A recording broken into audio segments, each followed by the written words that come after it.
Now on BBC News, Newscast. Just because it's the weekend, we know the news doesn't stop.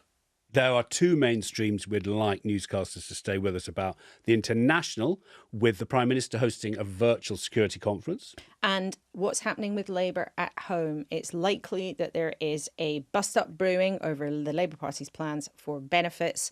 And we'll be discussing Labour's tribes and whether or not Number 10 will be able to keep them under control. On this Saturday's Newscast. Newscast from the BBC.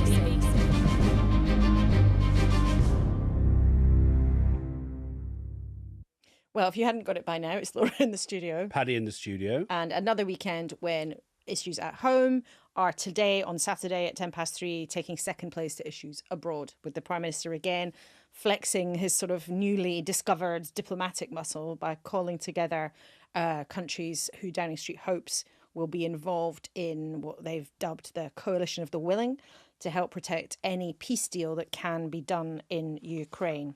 And also, the group's got bigger, he says. So there are representatives of 26 countries plus NATO and the EU on the call, very senior leaders of these countries. Absolutely. And Volodymyr Zelensky was on the call. Also, the French President, Emmanuel Macron, the Finnish President, Alexander Stubb, who we've spoken to this afternoon. Will be an interview with him on the programme tomorrow. And what Keir Starmer is trying to do is get countries who are on Ukraine's side here to actually give proper commitments about how they would help if there is a ceasefire deal. So moving on from the sort of rhetorical stage when everyone loves having a selfie with Zelensky and saying, yes, it's all very terrible. Of course, dear Vladimir, we will be there for you. But actually saying, OK, what are you really willing to do? But so far, only the UK and France have actually said that they would commit any troops to any form of sort of reassurance force or whatever it's going to be called. But there was a pretty strong message out of this morning about moving forward with all of this. And for example, the Prime Minister said that the military phase was moving into an operational phase, and there'll be another meeting of military chiefs getting together in London on Thursday. This was him at a press conference not so long ago. We agreed to accelerate our practical work to support a potential deal. So we will now move into an operational phase. Our militaries will meet on Thursday this week here in the United Kingdom to put strong and robust plans in place to swing in behind a peace deal and guarantee Ukraine's future security. So, of course, Russia has not agreed to a ceasefire of 30 days. And Ukraine says this is because the strategy is delay, delay, delay. Russia is this massive multi-time zone country which is using North Korean troops to bolster its own and does not want to give any military advantage in the ceasefire and is thus delaying, says Ukraine.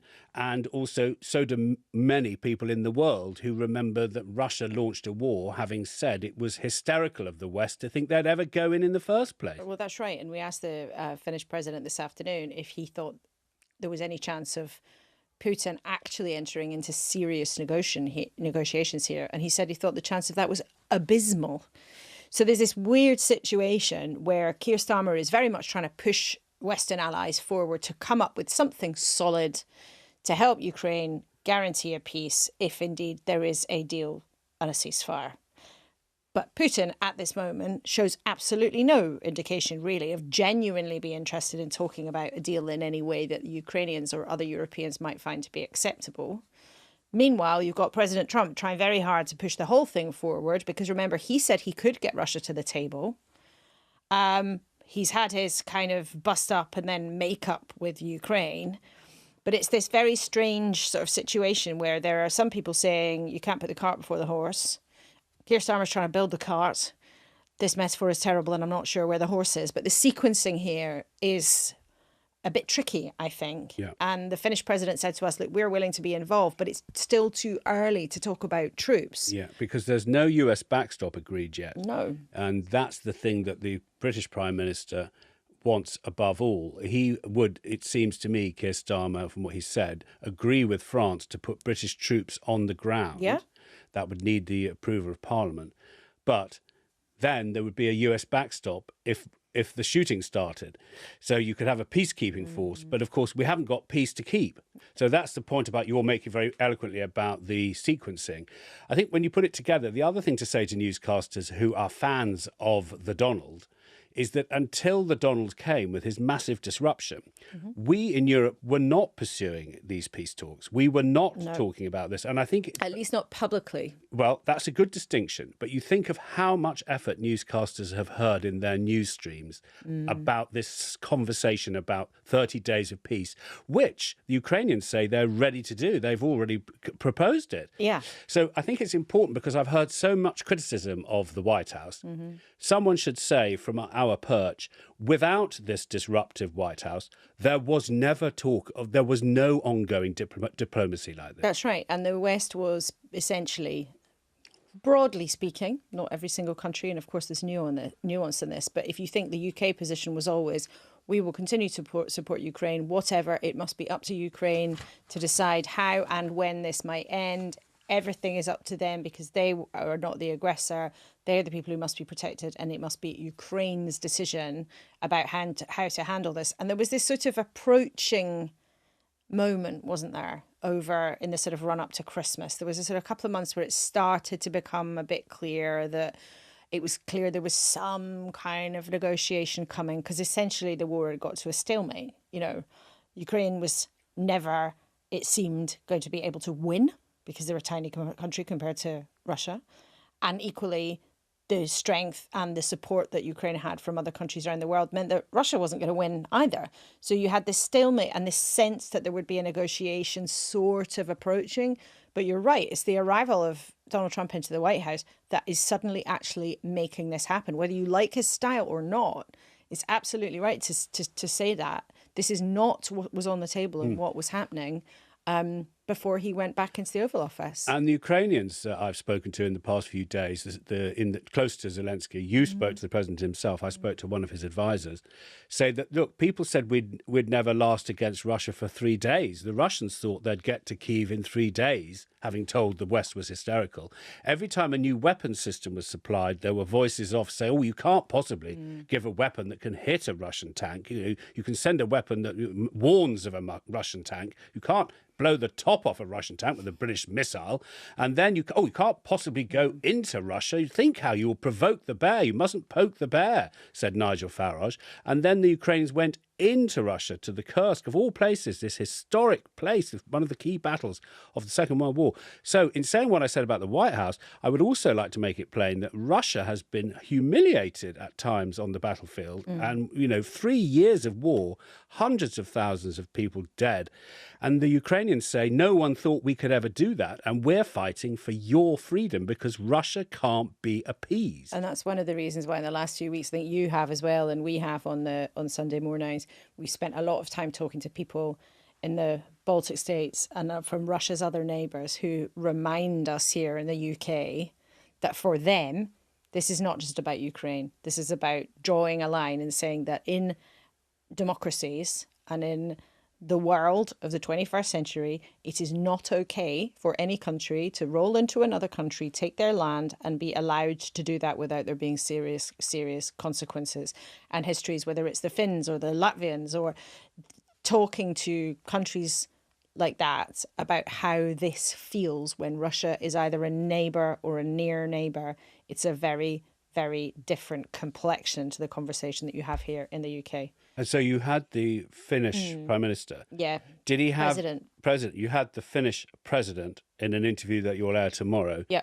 Any optimism from Finland? Not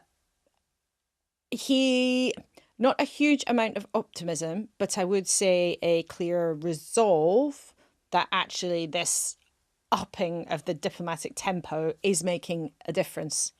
And he said that there were 30 people at the meeting this morning. 29 of the 30 would be willing to do concrete things to help Ukraine. He wouldn't tell me who the 30th was. Very interesting. Gave it a try. Yeah, I mean, this is what was famously described as jaw, not war. So inevitably, I'll go back to, without repeating myself, there was a time when we weren't talking about a peace deal. There's a time when we are, and there's a dispute over how Russia's behaving, and we could have predicted all of that. But what we couldn't have predicted was this massive diplomatic effort, which is being very publicly helmed from the United Kingdom. Yeah. Indeed. And again, though, you've heard Keir Starmer today do what we talked a bit about last week, is try to make that connection between security abroad and security at home. And this, someone said to me, though, this week, this whole idea of security and defence is now the animating force in this government, to use the rather grand phrase that they use. But you can hear again and again and again and again this morning, Keir Starmer try to make this connection. Let's have a listen to what he said. So this is the moment. Let the guns fall silent. Let the barbaric attacks on Ukraine once and for all stop, and agree to a ceasefire now. And let's be clear why this is so important. Russia's appetite for conflict and chaos undermines our security back here at home in the United Kingdom. It drives up the cost of living. It drives up energy costs. So this matters deeply to the United Kingdom. Yes, because inflation hit 11 or 12%. Yeah, we've all lived through that, right? And the UK government paid my gas bill. That's what actually happened. And not just yours, Paddy, just in case people were. I know. It's true. It's very selfish of me. How Liz Truss paid your gas Liz bill. Truss paid my gas bill. Well, the taxpayers paid everybody's gas bill. Yes, that happened. And I mean, this is, you forget with this news cycle being what it's like. Russia invaded Ukraine.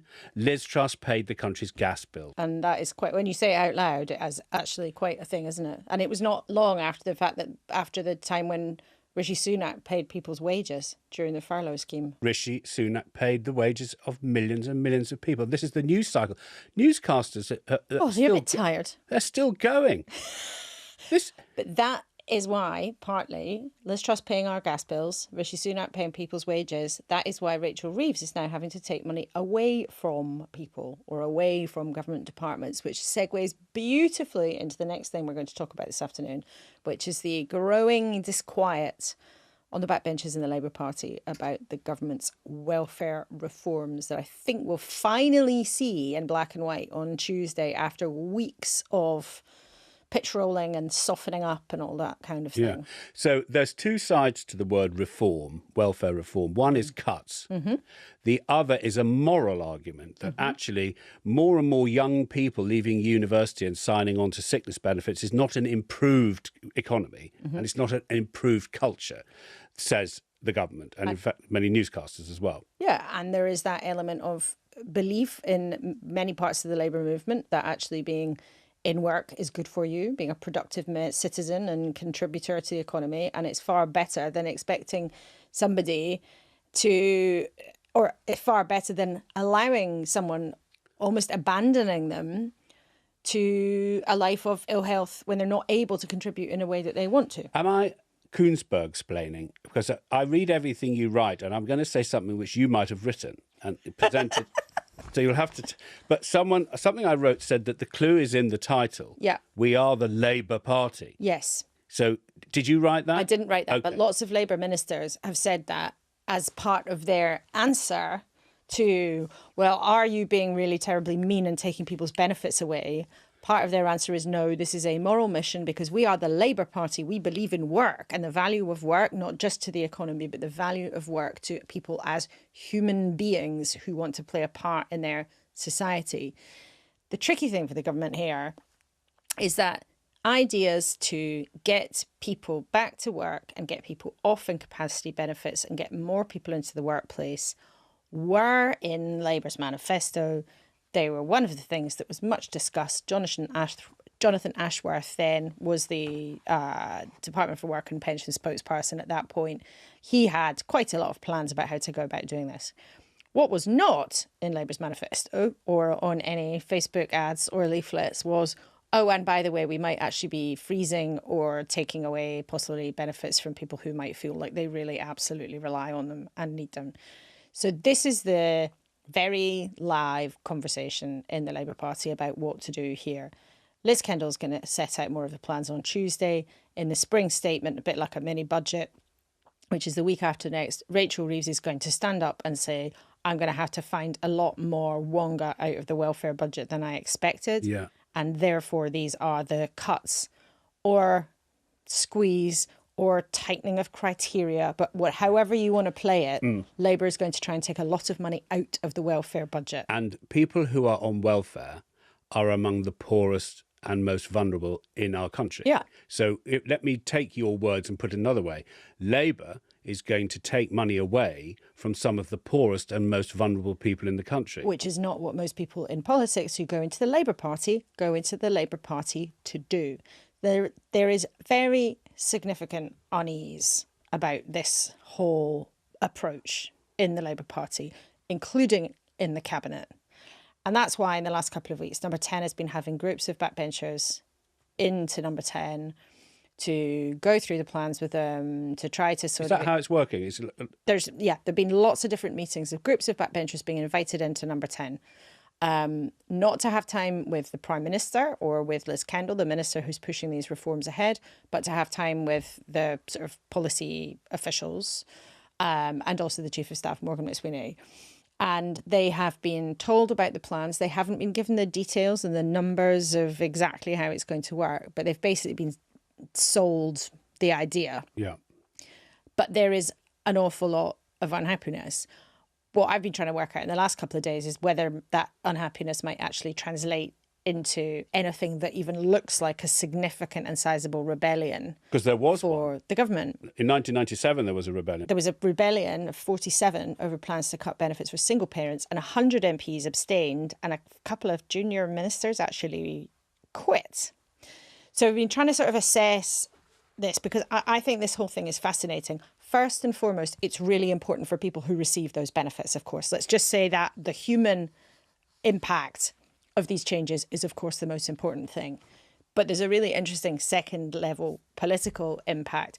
This debate will show us, I think, an awful lot about the state of Keir Starmer's Labour Party. The tribes. 8 months into government, the government's sort of come of age. They've had a few things go terribly wrong. They've had some things go right. Now there's a big foreign policy thing the Prem's handling. It sort of feels now that they're into the groove of the kind of government they're going to be. But this is going to be, I think, a fascinating sort of reveal on how the Labour Party itself is going to be as a grouping in Parliament. I don't mean the members. I think we can imagine what most Labour Party members think of these welfare proposals. Thumbs down. Yeah. But in Parliament, how's it going to be? And there are all these different groups. So there's the usual suspects on the hard left who don't like Keir Starmer, have criticised him very often. But these days, there's only about 30 of them in a group of hundreds and hundreds of Labour MPs. There are, though, some really interesting conversations going on between them and then some people on the soft left, the softies, if you want to call them that, if you might be a bit mischievous. So we've got the toughies and the softies. Well, you got the usual suspects and then the softies. And there's a lot of unease among the soft left, including some people in the soft left in cabinet, thought to include Ed Miliband and Angela Rayner, not too happy about these reforms. But there's a discussion on the sort of far left about, and people were saying to me, can we broaden this out and create a sort of new left where people unhappy about the welfare reforms would work with us to turn this into a proper sort of resistance? But then when I was talking to people about it, you get the sense that quite a few people I was speaking to were sort of saying, or giving me the impression, they'd quite like to be part of some form of big push against these reforms, but they'd also quite like somebody else to organise it. Did you identify 4 tribes? You've only given us 2. Usual suspects, softies, newbies, massive, right? So there's more Labour new MPs than there were MPs that were there before. And the newbies are really interesting. Obviously, they're not all the same and they don't all think the same way, clearly. However, it's very obvious also there's been a generational shift. And it seems to me, and as one of them said to me, there are things that would be very uncomfortable for moderates a generation before us that aren't uncomfortable for us. So think of the foreign aid cuts, for example. For a previous Labour generation, that might have screamed unacceptable. It might have provoked a huge big backlash. It really, really didn't. And I think that's very telling. It was described to me by one of the 2024 intakers, look, that was a no-brainer because we all get that you need more money for defence, foreign aid. Well, that's just not as important as a time like this. And also they're all very aware of the threat to them from reform on the right. So where's the pressure coming? It's not coming to them from the left. It's coming to them from the right. So there's a different generational approach among that group. And then even in that group, you get what was disobligingly called the toadies, because actually you have, whether it's on welfare, whether it's on planning, whether it's on immigration, there are then these little pop-up pressure groups of new MPs who are busy writing letters, sort of saying, marvellous leadership, push on, do more, we're behind you. Actually, like these sort of outriders who are creating space for number 10 to be radical. Will newscasters think fairly that the left often fights itself? I mean, the right definitely does. You know, the proof being Reform. They were one party in a taxi. Now you can get them, you know, onto a rickshaw in London. But basically speaking, is the left quite used to fighting itself? Yes, completely. And this is the ultimate thing that I was very slowly and complicatedly wending my way towards. Some of the people around Keir Starmer really believe / hope / believe that they have ushered in a new era where there aren't really any factions. Labour will not be riven by internal spits and spats. And actually, as it was toadyingly described to me by one source, it's Keir's PLP now. Someone else said, there's only one tribe. It's Morgan McSweeney's tribe, and it's his way or the highway.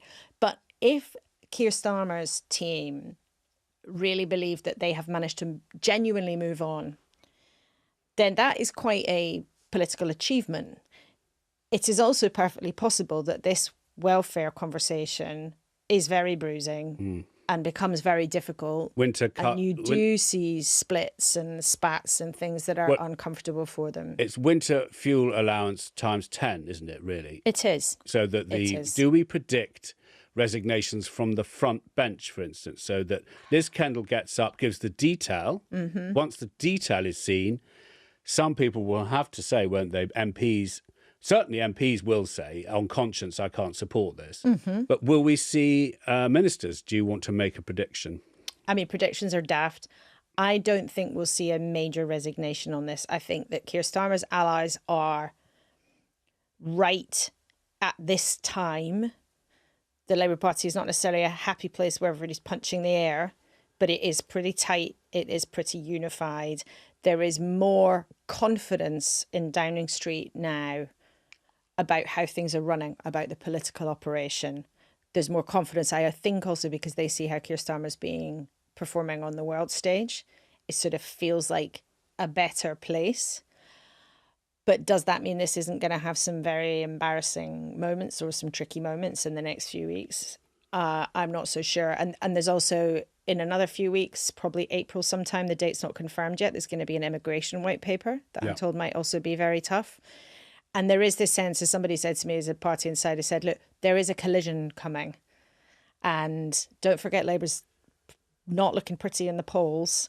Don't forget they've got local elections coming in May. Don't forget Reform is still sometimes number one in the polls, or sometimes ahead. And although Downing Street definitely looks like it's found more of a groove, found its mojo a bit, they're very occupied with foreign activity.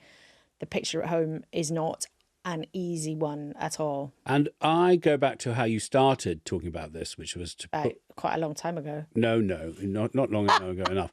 You asked me to put myself in the position of someone in receipt of welfare payments. And I heard an interview with such a person on Radio 4 saying that the stress of this, the idea that some kind of big change is coming, and is it going to be me? Are they going to take my £20 off me, which makes all the difference to me, because that'll be the amount that could come off that would make all the difference.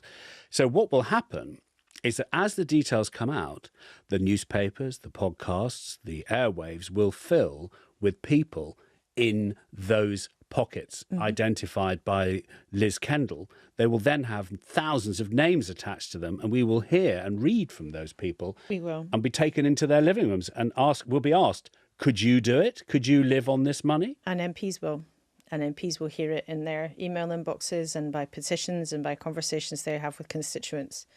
But this is a complicated, it's not a complicated argument. There are just so many different strands to it. Well, it's being portrayed as bombs, not benefits, isn't it? Someone else said in the week that was how it's put. You're paying on bombs, but you're not paying benefits. So that's the week ahead, isn't it? That is the week ahead, and maybe quite a few weeks ahead. So tomorrow we will be talking to Wes Streeting, the Health Secretary, about that tomorrow morning, because of course this is all also linked to the state of the health service and whether people can get the help that they need. And, you know, if you had a job, if you were a postman and you were walking around, but you've been waiting a year and a half to get a new knee, you can't do your rounds walking around when you are waiting for ages for a new knee. So we'll be talking to Wes Streeting partly about the connection between health and benefits, but of course also the very latest on Ukraine. Yes, absolutely. Yes, us too. We're going to speak to someone on the front line of the fighting. We're going to talk to someone who worked in our security services about what Russia's actually doing, trying to manipulate the agenda at the moment. We're also going to talk about Canada. Mark Carney's coming back to the UK. Yes, he is. So without prejudging everything that happens on our show tomorrow, that is some of the topics we're addressing tomorrow on Radio 4. Marvellous. And then we shall reconvene for Sunday's newscast. But thank you for being with us on Saturday's newscast. Thank you. Goodbye. Newscast from the BBC.